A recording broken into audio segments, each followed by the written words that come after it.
मित्रांनो नमस्कार, मी मिलिंद जाधव TV10. मित्रांनो जसं TV10 हे जे नागरिकांचे जे काही समस्या आहेत मग त्याप्रमाणे ते संबंधित अधिकाऱ्यांना भेटत असतात.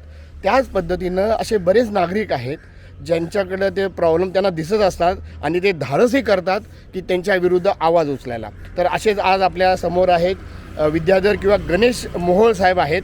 तर ते एका जागेच्या संदर्भात काहीतरी सांगणार आहेत. आपण त्यांच्याच तोंडी ऐकूया की त्यांचं काय म्हणणं आहे आणि काय गैरप्रकार झालेला आहे तो. सरजी TV10वर आमच्या तुम्ही सांगा की काय तुमचं म्हणणं आहे. नमस्कार. ही सर्वे नंबर 124ची जागा आहे, आपण मागे पाहू शकता. तर तिथे साधारण 8 ते 10 झाडं मोठे फुल वाढलेले ते बिना परवानगी तोडलेले आहेत. तर याची तक्रार मी भांबुर्डा वन क्षेत्रामध्ये केलेली आहे, भांबुर्डा फॉरेस्ट विभागाकडे. ओके. काल त्याची तक्रार केली आणि साधारण एक 8 दिवसापूर्वी झाडं तोडलेली आहेत. तर त्याची कुठलीही परवानगी त्यांनी घेतलेली नाही. आणि त्याचबरोबर त्यांनी हे एवढं मोठं जंगल आहे, त्याला कारण नसताना मोठे मोठे पत्रे लावून सगळं अडवलेलं आहे. इथे अनेक प्रकारचे वन्य प्राणी आहेत, जसे की मोर, ससा, साळींदर. तर या प्राण्यांचा जो अधिवास आहे तो याच्यामुळे सगळा स्टॉप होतोय. तर तशी तक्रार मी याला केलेली आहे वन विभागाला. तर याच्यावरती सक्त कारवाई व्हावी अशी आमची इच्छा आहे आणि त्या दृष्टीने आम्ही आता काम करत आहोत. सर तुम्ही आता TV10 ह्याच्यामध्ये सहभाग आणि किंवा भाग घेणार आहे. आम्ही पुढची कारवाई करू, संबंधित अधिकाऱ्यांना भेटू.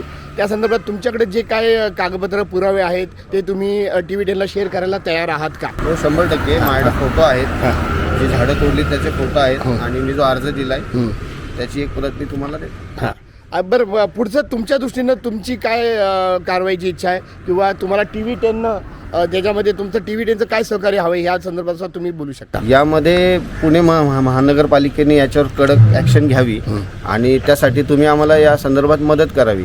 कारण हे करणाऱ्याला सक्त ताकीद व्हावी, सक्त शिक्षा व्हावी अशी आमची इच्छा आहे की बाजूचा कोणी परत असं करायला नको. आणि निसर्गाप्रती आपण सगळ्यांनी जागरूक राहिलं पाहिजे, या दृष्टीने हे सगळं काम चालू आहे. तुम्हाला काय कल्पना आहे कुणाची जागा एक्झॅक्टली ती? ही जागा कोणीतरी तांदळे नावाचे व्यक्ती आहेत, ते MIT कॉलेजमध्ये एम्प्लॉई आहेत आणि त्यांची तशी तर 1 एकर जागा आहे, पण त्यांनी 5 एकरला साधारण कंपाऊंड केले. त्यामुळे ह्या सगळ्याचा प्रॉब्लेम वाढत चालला आहे.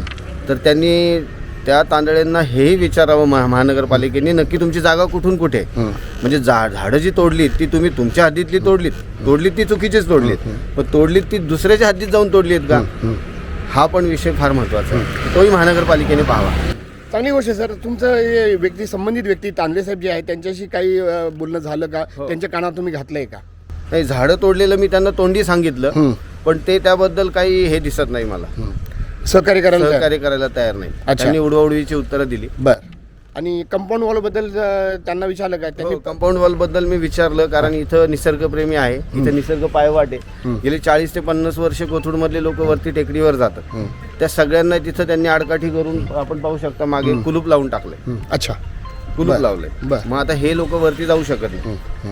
तर हाही विषय होता, कारण तो हिलटॉप हिलस्लोप झोन आहे. अच्छा. हिलटॉप हिलस्लोप झोन मध्ये त्यांना बांधकाम परवानगी मिळणार नाही. बरोबर. मग एवढं मोठं कंपाऊंड केलं कशासाठी, त्याचा हेतू काय? बरं. ट्रेस पासिंगसाठी केलं असेल तुम्ही त्यांना, म्हणजे त्यांना त्याचं कारण विचारलं का? त्यांनी काय सांगितलं त्यावर का ते काहीच उत्तर देत नाहीत काय? नाही, ते तसं काही उत्तर देत नाहीयेत. आणि ट्रेस पासिंग आतापर्यंत एवढ्या वर्ष जर चालू होती वहिवाट, तर आता मध्येच ट्रेस पासिंग कशी होऊ शकते? अच्छा, बरं, ठीक आहे. तुमचं म्हणणंही बरोबर आहे. TV10 खूप चांगलं काम करत आहे. गेल्या 10 वर्षात मी हे पाहतोय आणि ते लगेच अवेलेबल होतात आणि लोकांना निसर्गाप्रती त्यांचं सहकार्य जास्ती आहे आणि ते महानगरपालिकेत सगळं अपडेट घेतात आणि आमच्याही प्रकरणात करतील. तर तुम्ही सगळं काही अशी अडचण आली निसर्गासंदर्भात, झाडांसंदर्भात, वनासंदर्भात, तर तुम्ही TV10शी संपर्क साधावा. धन्यवाद. मित्रांनो, आमचा हा व्हिडिओ शेवटपर्यंत बघितल्याबद्दल धन्यवाद. तुम्हाला हा व्हिडिओ कसा वाटला हे खाली कॉमेंट बॉक्समध्ये आम्हाला नक्की कळवा. धन्यवाद. If you like the video, do like, comment, share and subscribe.